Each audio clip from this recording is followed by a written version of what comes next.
Welcome to the latest episode of our podcast series for financial advisors. Today's episode is Considering a Move? Here's what you need to know. It's a special industry update with my partner, Jason Diamond. I'm Mindy Diamond, and this is Mindy Diamond on Independence.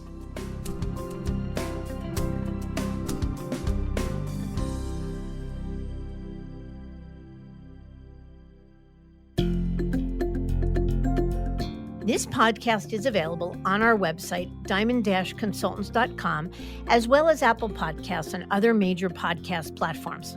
If you are not already a subscriber and want to be notified of new show releases, please subscribe right on your favorite podcast platform or on the episode page on our website. For Apple Podcast users, I'd be grateful if you'd give the show a review. Your input helps us to make the series better and alerts other advisors like you who may find the content to be relevant. And while you're at it, if you know others who are considering change or simply looking to learn more about the industry landscape, please feel free to share this episode or the series widely. In part one of this industry update, Lewis Diamond and I discussed questions you need to ask yourself before even considering a move. That is to determine the following. Is there enough to gain from going through the hassle of a due diligence process? In this episode, we're going to pick up where we left off for those who answered yes to that question and are motivated to explore options elsewhere. Said another way, you have determined that there's enough meat on the bone to continue the conversation. Our goal in this episode is to share 4 key points to help make due diligence more thoughtful and strategic. There's a lot to discuss, so I've invited Jason to join me, so let's get to it.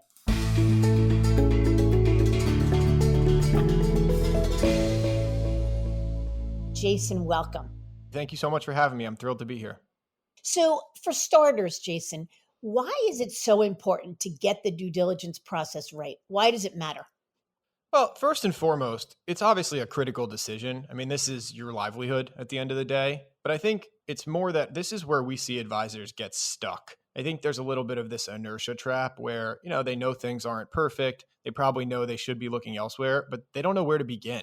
So they get trapped or stuck either by overwhelm or confusion or lack of clarity or just anxiety about the process. So you're an advisor, you might say to yourself, I've determined that I'm motivated. I know that I want to start the due diligence process in earnest, but what do I need to know? Yeah, and that's what we're going to talk about. I know we've sort of identified 4 important focus areas. But I will say one thing, and I want to ask you about this. One of the reasons that people get stuck before they jump in is because they've either watched their friends and colleagues move or they've spoken to their friends and colleagues that move. So to what extent does what we call the friend factor play into this? How does it help or hinder an advisor's thought process? Look, there's no question it can help because I think it gives advisors confidence and comfort seeing my friends and colleagues have done this before. They've had success porting over client assets and avoiding legal pitfalls. So it means it's possible. And it can also very well sort of inform the solution set, right? Meaning my colleagues moved to XYZ firm, maybe XYZ firm is a good fit for me.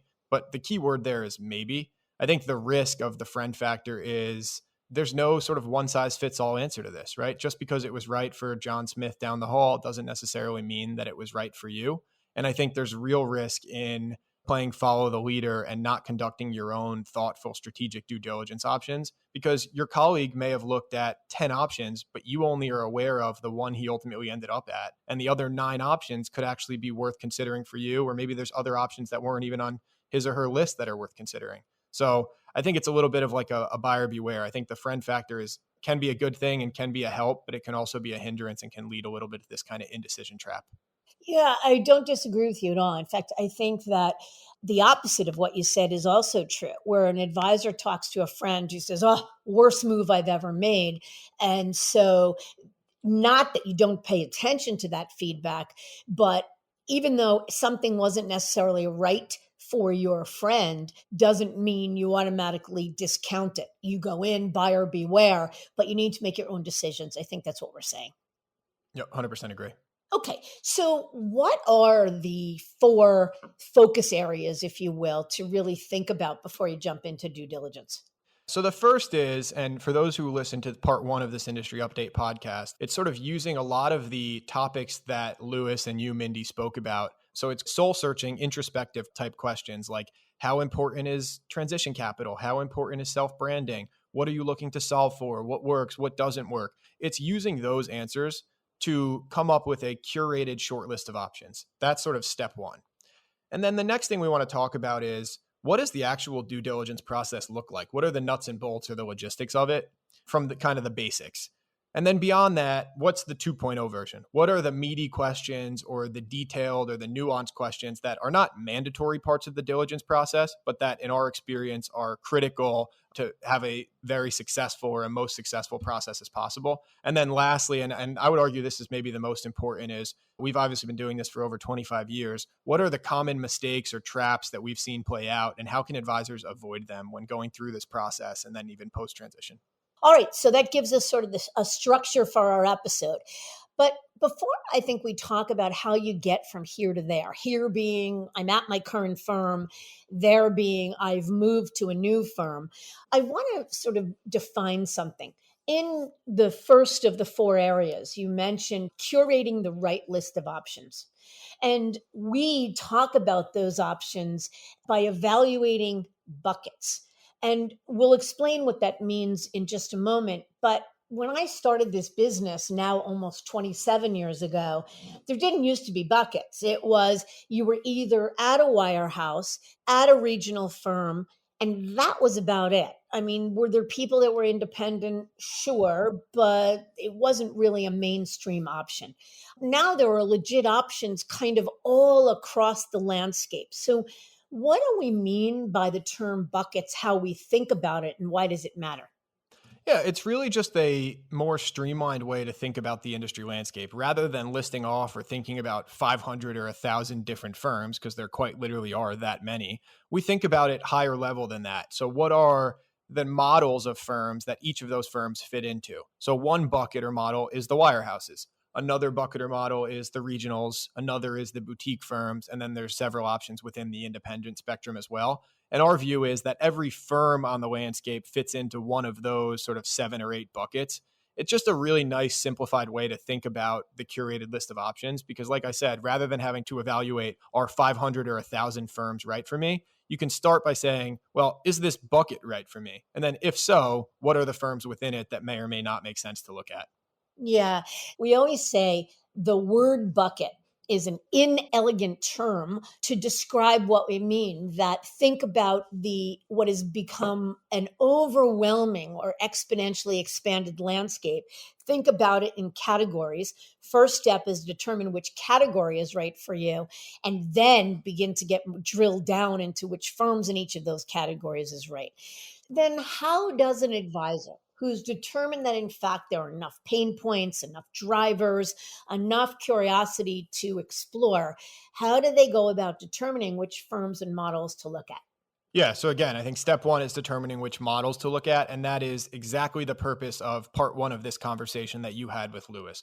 It's all of the introspective or soul searching questions that will help to inform which models make sense to look at. So I'll give a couple examples.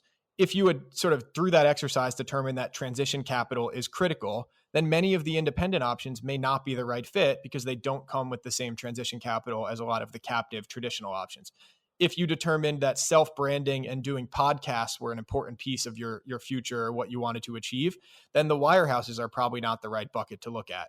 So I think the goal is to use the soul searching answers to inform what the types of firms may make sense to look at. And then it's an a la carte menu approach from there. You maybe take a couple from bucket one or model one, a couple from bucket two, and we add and subtract. It's a curated, iterative process. But the gist of it is it's using the things you like, the things you don't like, the things you want to solve for to inform the short list of options.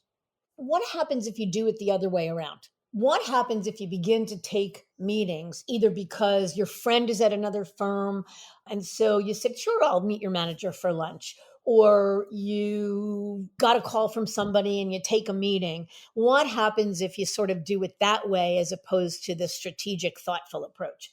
Maybe nothing, right? Maybe you get lucky and the firm or the manager you're meeting with turns out to be the perfect fit. And then we sort of tip our hat. But I think the reality is you don't know what you don't know. And there's real risk in that, right? Even if it is the perfect firm or model, I know I would feel better knowing that I dotted all my I's and crossed all my T's and I evaluated what are the other firms or models that might have also made sense to look at. I just think this method or this approach is a much more streamlined and a much more thoughtful way to go about the process.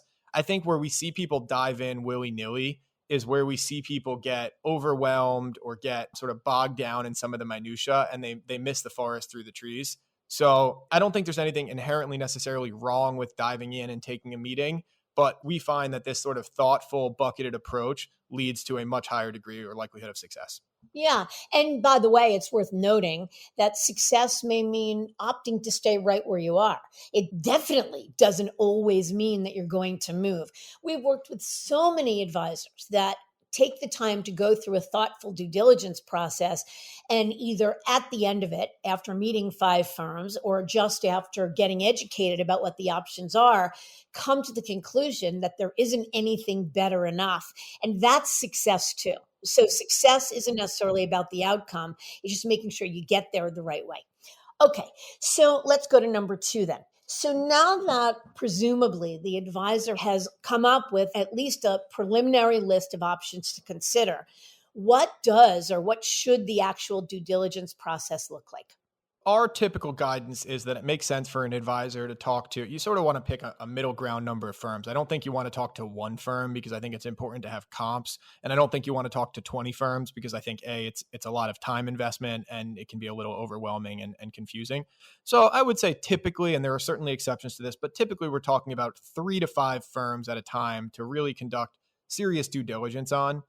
The process will obviously vary depending upon what firm or type of firm that we're talking about, but the general outline is as follows. It's an introductory meeting, which is increasingly held via Zoom in a post COVID world. That's certainly the case. A technology demo. And some advisors will say things like, technology is not that important to me. It's still an important piece of the puzzle and something you need to vet. It's a book mapping exercise, obviously critical to make sure from an investment standpoint and a product and solution standpoint, a new firm can support you. And then it's things like platform deep dive, and that will certainly include advisory platform, investments platform, banking and lending. It's a little bit of the more sort of in the weeds capabilities type stuff. And then typically shortly thereafter, somewhere in that process, a firm will present an offer and potentially a pro forma or some sort of pricing to show how your business would price or what your payout would be on their firm or platform. And then the last step would be a home office visit. It's oftentimes not a required step, but we think it's a very important step. It's obviously great to see sort of the physical bones of the firm that you're talking to. You get to meet the key stakeholders and the senior leadership, get to kind of bang out a bunch of sessions back to back to back. So the home office visit, a lot of times, is sort of what solidifies or really nails home the relationship.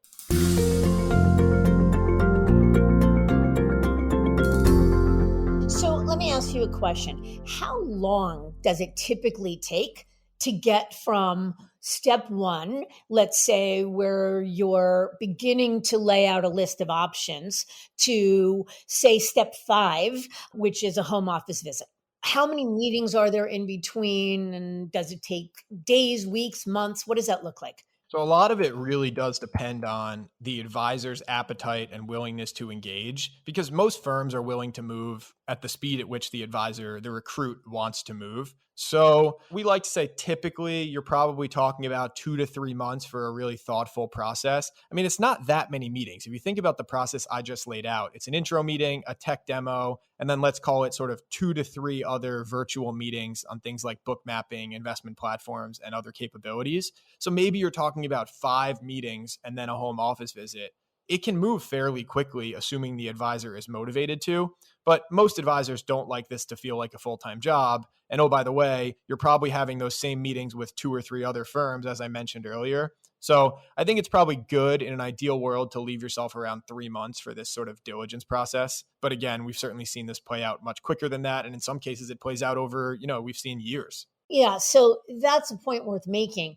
We have absolutely seen it play out over years because the first part of what you said, where it takes 3 months, is how long it takes when it isn't a fire drill, but an advisor wants to move through the process fairly quickly. The person that takes years is less motivated to move. It's certainly not a fire drill, probably is some version of mildly curious and is casually taking meetings. And I think that while the process itself can and often is an intro meeting, a tech demo, a book mapping exercise, a platform deep dive, there are often many meetings in between where the advisor opts to meet with the recruiter or the representative, the branch manager from another firm, because what he's trying to determine through this process is really a sense of culture. What's it going to feel like to work for this representative? No, I think that's really well said. I mean, I sort of think about it in terms of like, what is the firm going to require you to vet, right? Like any firm, even if you said technology is not that important to you, they're probably going to insist that you look at a tech demo. Same with investments. I mean, most advisors would tell you investments are important, but there are some steps that the firm is going to insist or require you to take as a recruit. There are plenty of other steps where the advisor is driving the bus. I mean, I'll give you some other examples of that. We will often encourage advisors to speak with legal counsel, and that can be legal counsel of the firm that they're thinking about joining, but probably more importantly, your own legal counsel. Another, I think, really exciting step that we've seen more and more advisors utilizing in recent years is calls with other advisors. And you can do these name blind, they can be anonymous, but finding an advisor who's at the firm you're vetting, either who came from your current firm or who maybe does a similar type of business than you, I think is a great way to vet a firm and really understand what is the advisor experience like, because most advisors are straight shooters and they'll give it to you straight. So I'll give you an example. We were working with a large wirehouse advisor in the Northeast, and he did all those initial steps I laid out, the tech demo, the book mapping exercise. And he was sort of feeling like, well, sounds great, but I'm certain there are gaps in the platform that the firm is just not telling me about. So he probably did 3 or 4 different calls with advisors at the firm he was vetting. Some were from his current firm, and some, like I said, were just doing similar products or types of business. And he felt like that was way more impactful than the basic diligence steps that the firms laid out, because he was able to ask the in the weeds questions that only other advisors would know. Like literally things like, what is it like when you log on in the morning? How does the technology compare? So I think a really cool way to go about vetting a firm, and something we're seeing more and more advisors utilize. So maybe a dumb question, but when you say a name blind call, like logistically, how does that even work? So in this instance, we literally would set up conference lines, bridge lines, and we would just have both parties dial in. And the advisor who was being recruited used a pseudonym. He dialed in as John Smith. The advisor who's at the firm already obviously does not have the confidentiality concerns. But for the advisor who's being recruited, yeah, he basically just used a fake name on a bridge line. Pretty funny. And we get asked this a lot, so it's worth talking about. How worried does the advisor that is being recruited need to be about confidentiality? So, how scary a step is that to talk with an advisor who works for another firm? Well, look, it's not just that step. I mean, the reality is all advisors should be worried about confidentiality, particularly if you're going through this process. This is your livelihood, so you should be worried. But I think there's an element of trust that has to go into this, where all firms who recruit understand the need for the utmost strictest confidentiality in this process. And you just sort of have to take that leap of faith and trust that nobody is going to put you in harm's way. I mean, no firm would ever recruit again if they violated an advisor's confidentiality. So I get it. It's scary. It's your livelihood. It's your life's work. But I do think ultimately, if you sort of follow sage advice and counsel and you do things the right way, like, for example, name blind calls via bridge lines, you have nothing to worry about in that regard. Or I shouldn't say nothing to worry about, because like I said, it should be a worry, but you have nothing to fear is maybe a better way to say it. Yeah, I agree with that. One other question. You talk about the importance of hiring one's own legal counsel. Two questions about that. One, so at what point in your due diligence process is it important to hire legal counsel? And two, as you mentioned, most firms that are looking to recruit an advisor provide their own legal counsel. So why then would an advisor who's being recruited need to spend the money on their own attorney? I'm going to answer these in reverse order. You don't have to spend your money on your outside your own counsel. It's certainly not a requirement. We strongly encourage it, because the reality is the attorney that's provided or appointed by the firm is inherently conflicted in some ways, right? Like he's looking out for, of course, he's looking out for your best interest as the recruited advisor, but he's also looking out for the best interest of the firm, especially since they're the one paying his bills. So having a completely objective third party attorney, I think is worth the money. Somebody to just bounce ideas and questions off of, somebody who can help you with a script upon joining a new firm. What can or can I say to clients, contract negotiations, all of that stuff. I think it's critical. When to engage, I don't think there's a right answer here. I think the answer is you engage an attorney when you need to. So, certainly through those early diligence steps I laid out, like tech demo and book mapping exercise, you probably don't need an attorney yet unless you have a really nuanced sort of contract situation. But as you get further down the process and as you start to talk about things like an offer from a new firm, that's when it's probably worth engaging with an attorney. So if you use the baseball analogy, I would say you're probably talking about, maybe the sixth inning of the diligence process is when you would hire an attorney. What are your thoughts on that?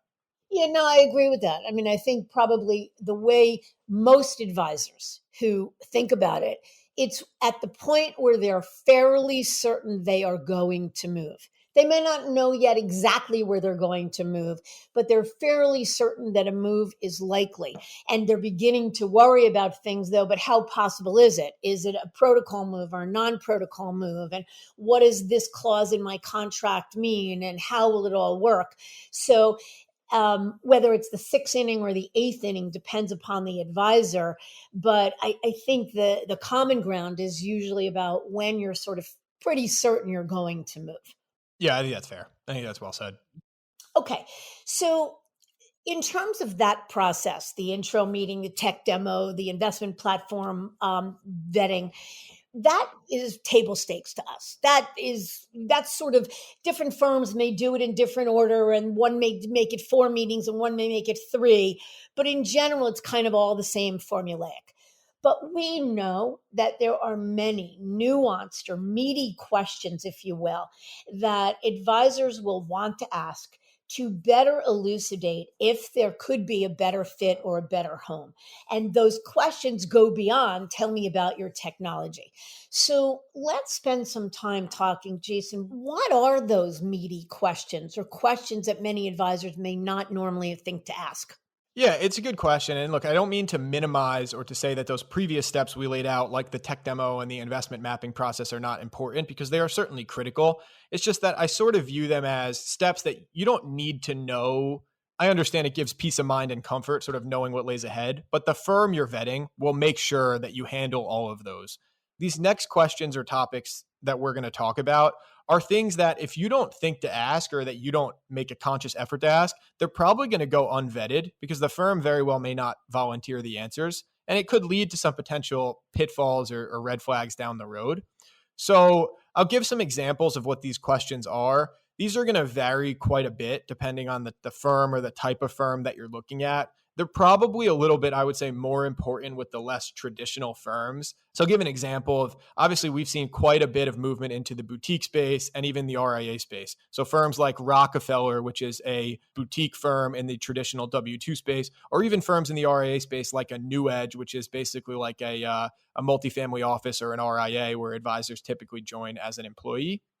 Firms like that will have a very different list of questions you need to and should ask. So it's things like, so you took private equity money. What does that mean for the future vision of the firm? Does it mean an IPO or a sale to another private equity firm or a sale to another wealth management firm?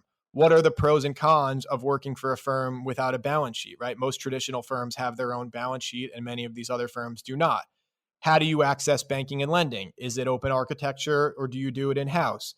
Do advisors get compensated for banking and lending? How do clients respond to things like having a lack or a relative lack of a brand name? What's the client experience like? Are there multiple statements? So, those types of questions. There are also certainly questions you can and should ask, even if you're vetting firms like a wirehouse. So, it's things like, well, how do I know this is a different type of wirehouse than what I'm used to?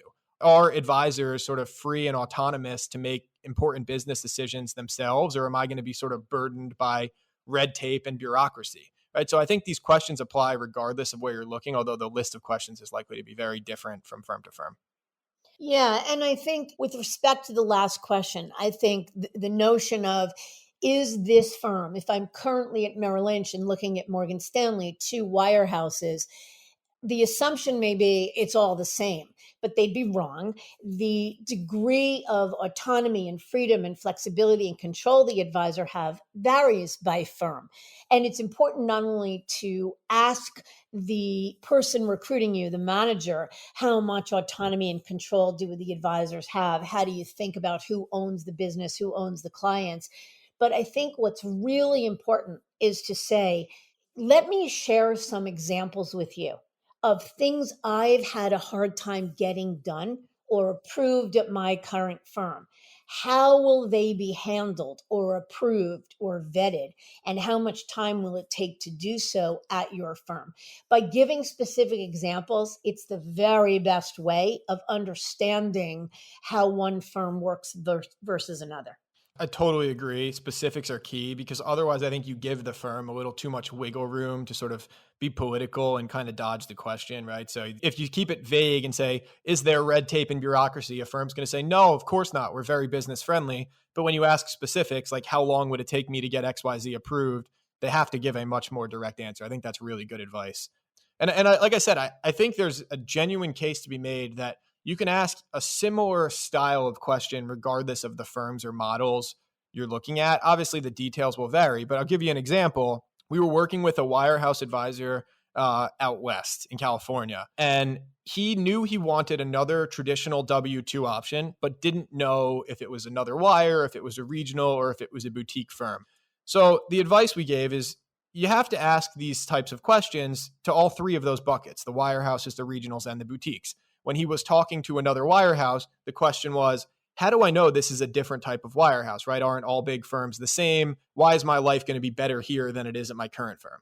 When he was looking at the regional firms, it was a little bit of a different tenor of question. It was, how do I know the firm is sophisticated enough and the brand is sophisticated enough? And can you replicate all of the same capabilities that I can do at my current firm? And then when he was looking at the boutique firms, it was, how do I know the experience is going to be seamless? And how do I know the platform is fully baked and robust enough to support my business? So slightly different questions, but sort of trying to get at the same thing, which is my life going to be better at this new firm? In addition to, of course, can you support my business, right? Will this new firm enable me to live my best business life? So let me unpack that a little. Talk to me about the first one. An advisor is he's thinking about moving from one wirehouse to another. So, how do you get under? Or you ask the question, how do I know it's different enough? And then the manager at the firm looking to recruit you gives you sort of the talking points, right? The brochure, if you will. How can an advisor looking at that other wirehouse trust? How do they really ascertain the answer to the question? Is it by giving examples of some of the stuff that they're doing and determining how it's handled or how the firm thinks about it? Well, yes, that's definitely part of it. But I also think this gets back to a little of what we spoke about before with speaking to advisors that have gone before you. I really just feel like they're the best resource and they're always willing to share their experience. Not always, but 99 times out of 100, advisors are willing to share their experience with other advisors. And I think you're more likely to get the unfettered, unfiltered version of the truth from another advisor. So, yes, it's important to ask the detailed questions, but I also like the advice we gave before, which is talking to other advisors that look and feel like you and or other advisors that have just gone through a very similar process to what you're going to go through. Probably the best way to get to the truth. Yeah, love it. I agree with that totally. So let me ask you this one because you've obviously had tremendous experience transitioning advisors to every firm and model and bucket on the street. So probably the question we get asked maybe most commonly, and it's the right question that advisors should be asking is, what are the traps I might walk into, the landmines? What are some mistakes my colleagues or my peers have made? And how might I potentially avoid them? So I'm talking about things that could potentially derail a successful move. Can you give a couple examples and maybe some strategies to combat some of those? Yeah, great question. So I think the most important one is an advisor not going deep enough or asking the right questions during the due diligence process. And that most often happens when an advisor rushes through the process, when an advisor either has a timeline in their head, I want to get this done in 3 months, or doesn't take the time to have multiple meetings to really assess culture, so kind of gets it wrong. And I know you mentioned offline, Jason, you have an example of this one. Yeah. So look, I think that we've unfortunately probably seen this one play out quite a few times. And a lot of times this is a case of you don't know what you don't know. But we were working with an advisor, a wirehouse advisor who was transitioning to a boutique firm. Thankfully, ultimately, they got it right. But there was a little bit of a scary moment, I think, during the transition process when the advisor was just about ready to transition and realized that there was a specific type of loan that he had in just a small sleeve of his book, but it was not properly vetted by the firm he was moving to. I think they talked about it in broad strokes, but they didn't talk about it in enough detail. And it was ultimately potentially one of those situations where if he couldn't solve for this, he was at the risk of not being able to move those client accounts over. So there are countless examples of this, but I think you said it well. Oftentimes, this is just a matter of be thorough and take the time to ask every single question related to your book of business and your clients. So, where did that go wrong? Was that the firm's fault for not asking certain questions? Was it the advisor's fault for not really thinking through his or her book? Like, where did it fall apart? I would argue both. I mean, or neither, right? It's nobody's fault. I think it was an example of something that neither party or that the new firm had never seen before. It was an unusual type of product. But ultimately, I mean, I think the buck sort of stops with the recruiting firm. It's incumbent upon them to really vet an advisor and make sure they can service all of those capabilities. But to your point, this was an instance where both parties were trying to move fairly quickly and it just got missed. So, not ideal. It certainly happens, but I think taking your time and being as thorough as possible is probably the best strategy to combat this. Yeah. And I think the best advice there is to literally take the time to walk through every single client you service and think about every single product item, service, every single tool you use to service that client, and to ask the question of the firm looking to recruit you: how do you replicate this? How can I do this or accomplish this on your platform? So I think the next potential mistake we've seen is not going deep enough when vetting the financial stability of a prospective firm. And again, that's probably a question that is, or a potential pitfall that is more relevant when looking either at firms in the independent space or in the boutique space that are backed by private equity or the like. And I remember an example from many, many years ago, an advisor I didn't work with, but I worked with subsequently, who left a wirehouse firm to join an established RIA. And because it was a move that it was a female advisor, had never made before, didn't really know the right questions to ask. And because the RIA had never recruited a wirehouse advisor before, they didn't know what questions to ask or what potential landmines. At the end of the day, the advisor didn't go deep enough to do what we call reverse due diligence, to understand the financial stability of the firm. What did risk management look like? How well capitalized were they? So I think that that's really important. Number three, this is a big one: overestimating client loyalty and portability. So while it's instinct to overpromise, and I manage a $700 million book, that's great. But if you really look at that book, what is the genesis of those relationships? Meaning, did you self source them or were they referred by your firm, and who are they more loyal to? And really being clear, item by item, client by client, about how loyal they might be and how likely they are to be portable or move with you, is really critical in getting it right. Jason, I know we talked about some strategies to help combat that one. Yeah, this is one where I sort of like the football field or the weighted average approach, where you literally go through your book, you list out every single client, and you score it. And that can be, whatever, 1 to 5, 1 to 10, with 10 being most likely to move and 1 being there's no way or this client moves with me. And just put a number next to each client to the best of your ability, and you sort of come up with a weighted average or base case asset portability metric. There's no great answer for this because there will always be some surprises. I think there will be surprises both ways, right? Clients that you thought would follow you that do not, and clients that you thought had no chance of following you that ultimately will. But I think what we see is that most advisors who are really honest with themselves and who really understand their client relationships, you can do a pretty good job of estimating a ballpark portability number. You certainly don't have to get it right down to the dollar, but you want to have some sense of what your portability metrics are going to look like, because the reality is if you're managing, let's say, a $500 million book, but only 20% of your book is portable, it probably makes more sense to stay put. I mean, there are maybe some other circumstances that would change that answer, but if you can't assume a relatively certain portability metric, a lot of times staying put is the best path. Yes, I agree totally. And then I think the next potential landmine or mistake is relying on a handshake or verbal promise. So, particularly when you are exploring the bigger firms, the wirehouses, those firms are loath to have an advisor sign a letter of understanding or a signed contract while the advisor is still employed by their current firm. But there are memos of understanding, even if you don't sign it, that you can get where you really have the opportunity for you to review and your legal counsel to review every single line item so that you have clarity around what they're offering you and what could potentially go wrong. Because what you have to remember is that you are negotiating with a representative of firm today. But what if that representative of the firm leaves and 5 years go by and somebody else says, well, we have no written documentation that that promise was made? So it's critical. And the final potential landmine is the overestimating your partners and support staff's loyalty. So the example I can give you on that is years ago, I had worked with a team, a very successful, very significant team that was really, really excited about the notion of making a move. Both partners were on the same firm. They were equally excited because legal counsel had guided them, rightly so. It was going to be a non-protocol move. And actually the team not only was a non-protocol move, but they had garden leave. So the contract was pretty onerous. They were worried about involving their support staff.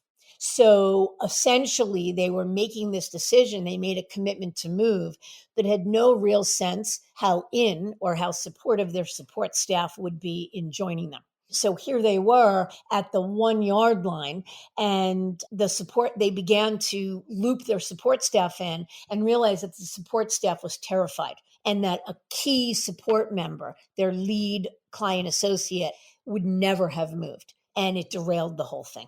So it is a fine line between making sure you're not violating your employment agreement, but making also sure that you know you have the support of your team. Do you agree with that one, Jason? Yeah, I do. And maybe, I don't know if you have any advice. What do you think is the right time? Because we get this question a lot. Like, when should I tell my support staff or my team? Because, like you said, I think it's a balancing act, right? You can't tell them too early because there are confidentiality concerns. And, what if you're not that serious about moving, or you're just sort of kicking the tires? Like, there is clearly a middle ground there. Do you have any sense of what that middle ground is? Yeah. Look, we are not attorneys. So you need to always, when considering a move, you need to follow the advice of legal counsel. That's the disclaimer. But to avoid this last pitfall or the example I just gave you, at some point in the process, whether it be because you want a key support person to vet the technology from an operational perspective, and you just don't have the ability to vet the operational part of it because it's just not in your wheelhouse, at some point you need to involve the support staff. So it's art, not science. I don't think there's any one right time to do it. It differs by advisor, but it is important to get that support or buy-in. And I think for like a mega team in particular, where sometimes they'll have 10 support staff, it's not an all or nothing answer, right? A lot of times we see sort of the tiered approach where maybe you bring over your most critical client associate over the wall first, to your point, to vet the client technology or to help kind of go through the book, things like that. And then maybe, shortly thereafter, it's person 2 and 3, and then person 7, 8, 9, 10 later down the road. Yes, that is absolutely right. And we see that most often.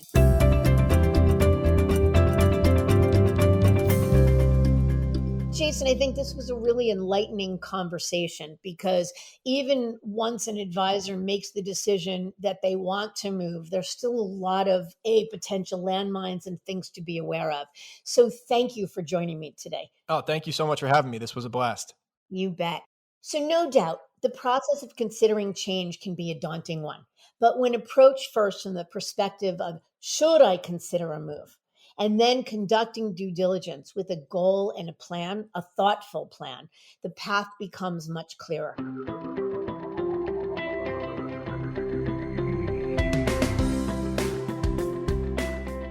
I thank you for listening. And I encourage you to visit our website, diamond-consultants.com, and click on the Tools and Resources link for valuable content. You'll also find a link to subscribe for regular updates to the series. And if you're not a recipient of our weekly email, Perspectives for Advisors, click on the articles link to browse recent topics. These written pieces are an ideal way of staying informed about what's going on in the wealth management space without expending the energy that full-on exploration requires. You can feel free to email or call me if you have specific questions. I can be reached at 973-476-8578, which is my cell, or by email mdiamond@diamond-consultants.com. Please note that all requests are handled with complete discretion and confidentiality. And keep in mind that our services are available without cost to the advisor. You can see our website for more information. And again, if you enjoyed this episode, please feel free to share it with a colleague who might benefit from its content. If you're listening on the Apple Podcasts app, I'd be grateful if you gave it a star rating and a review. It will let other advisors know it's a show worth their time to listen to. This is Mindy Diamond on Independence.